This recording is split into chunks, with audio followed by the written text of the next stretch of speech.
Good evening and welcome.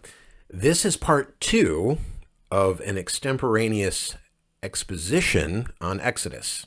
XXX. Welcome back.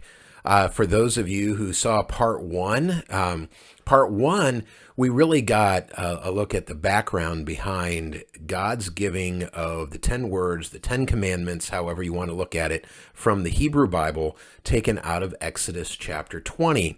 And this was just something that I did kind of on a lark a couple weeks back, just looking at Exodus chapter 20. At that point, I just went through the background and then the first few commands that really dealt with how this fledgling nation that had been 400 years in a brutal incubator of slavery was now free. And Yahweh had just performed all kinds of incredible miracles and really just beat down the gods of their oppressor, which was the land of Egypt. And so now God has taken them out of Egypt. We've had the incident at the sea where the Pharaoh's army was drowned in the sea as the people of God went through on dry land. And so they get to the mountain, and Moses has done all these things, and God wants to speak to the people himself. And so he says, listen up, everybody, come to the foot of the mountain. Don't go up, but come to the foot of the mountain, and we're going to see how things are going to go around here. Because again, 400 years they had been enslaved. This was the only civilization that they really knew, was the Egyptian civilization. But God said, that is not the way I want you to live. I have a different way for you. And so he went through just a few things just to start saying, hey, I'm the God, right? I'm the one who took you out of the land of Egypt, out of that slavery. You're not going to have any other gods but me. You are not going to worship me on your terms. You're going to worship me on the terms that I am giving you. And so God really sets that out in the beginning of it. And then he talks about how the people were going to wear his name. He also took them back to this weekly practice of Shabbat, or Sabbath, as we would say, so that they would remember that created order. And we looked at all of those things, and these were the ways that God really set things up for the people of Israel to be able to relate to him. Right? How were they going to relate to each other? This was how. And so these first few commands really showcase that. Well, God pivots after he talks about the whole idea of Sabbath. He pivots then to how he wanted the people to interact with each other. And so this is why it's very important here. We're going to pick things up in Exodus chapter 20, verse 12. And this is what Yahweh says. He says, honor your father and your mother, that your days may be long in the land that the Lord your God is giving you. So this is very, very important, because he's talking about there's this land that they have been promised, that they are on their way to. They're on the journey to this land. And he says, if you want to have a good life, if you want to have a long life in the land that I'm going to give you, this is what you need to do. And he starts with saying, you need to honor your father and your mother. This was going to be very important, because he's really setting up the family in this instance as really the first place of honor behind Yahweh himself. And that is really going to be important. And we see this certainly throughout the rest of the Hebrew Bible and the New Testament. All of Scripture really goes over this. Of course, there's the sense where children need to obey their parents. So there's a level of obedience that a child needs to provide to their parents.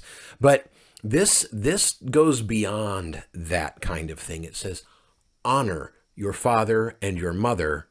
It doesn't say until you're 18 or 21 or anything like that. You are always to show honor to your family, to your parents. This is going to be something that's very important for them as they are established in this land. Because remember, one thing that's important to remember is that they are allotted the land based on their families.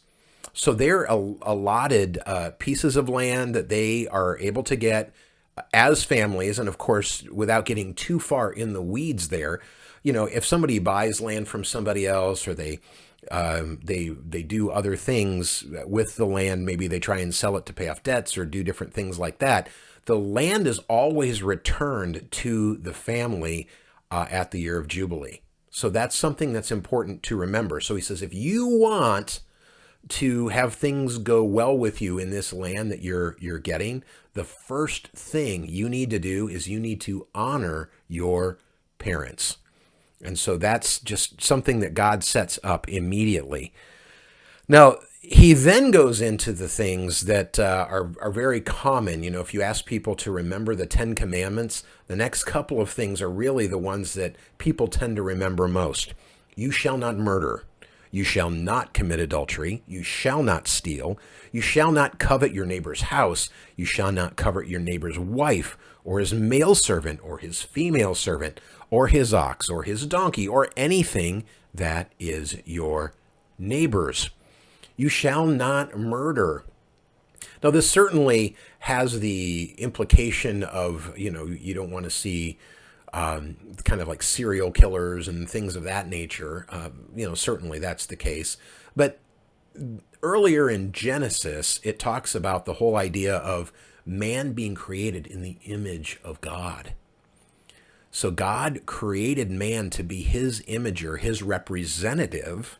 So the language of imaging speaks to representation, to represent God here on the earth. We don't kill fellow imagers. Now, unfortunately, because of sin, there are all kinds of issues there. And certainly there are capital situations where lives are taken, and God is going to spell that out as we go forward. But he's saying, for individual people, this is not on you to take the life of another person.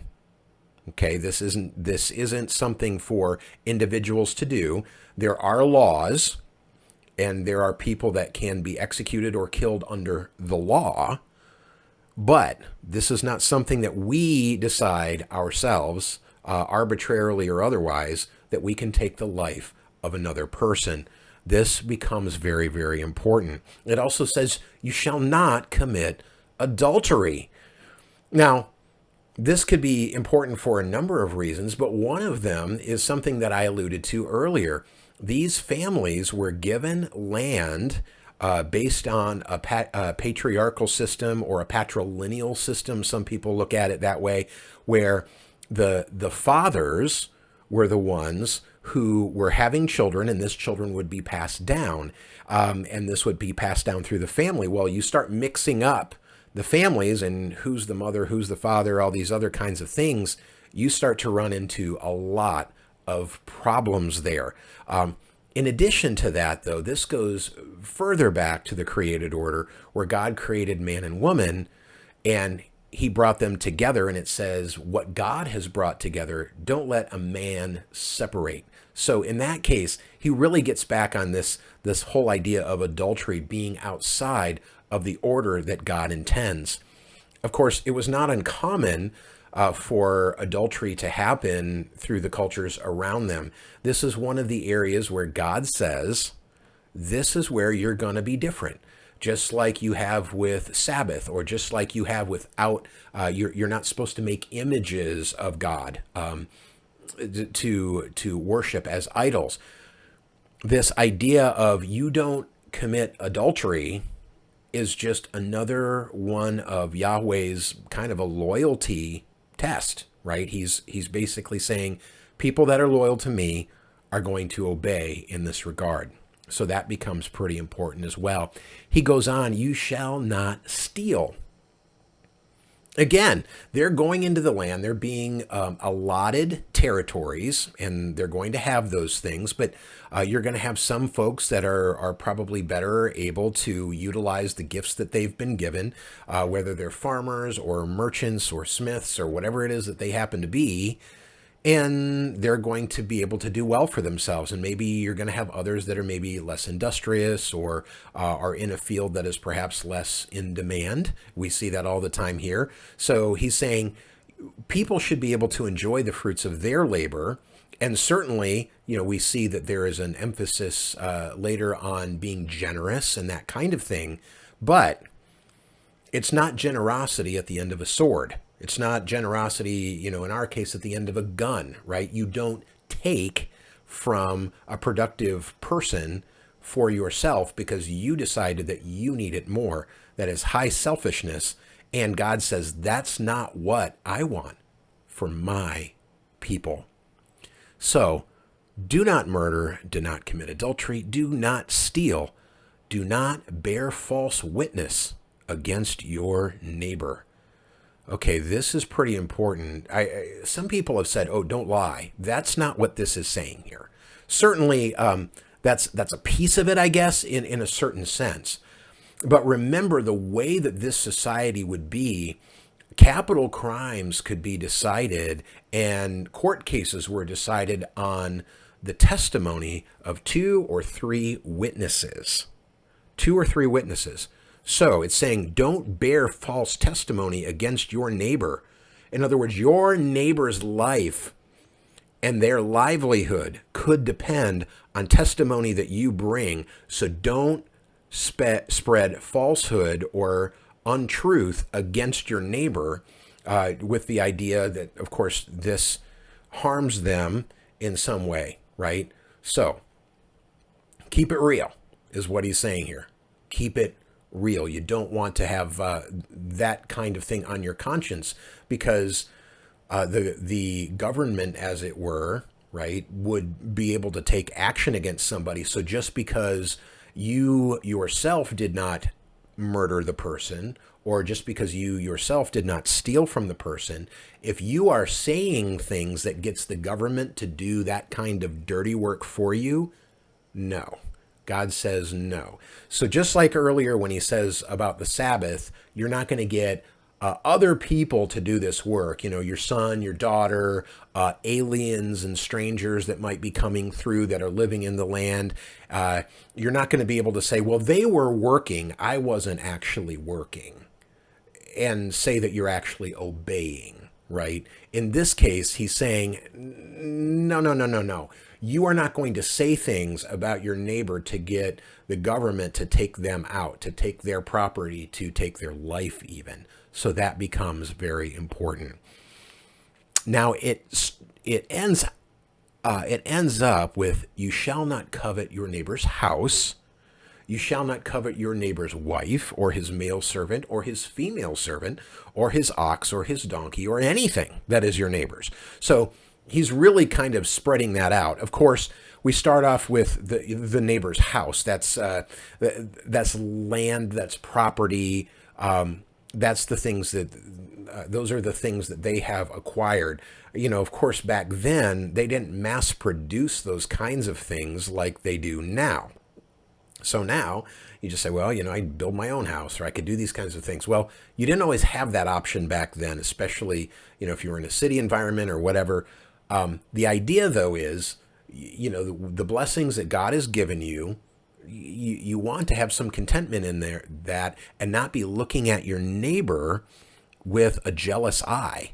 Because again, he's trying to foster this level of community among these people. And how do you have community when you feel like your neighbor has his eye on taking stuff away from you? When you think that your neighbor might want to take your wife away, right? Or, how do your kids feel when they can't measure up to your covetousness of someone else's son or daughter and says, well, their son is so great or their daughter is so amazing. My kids don't measure up, that kind of thing.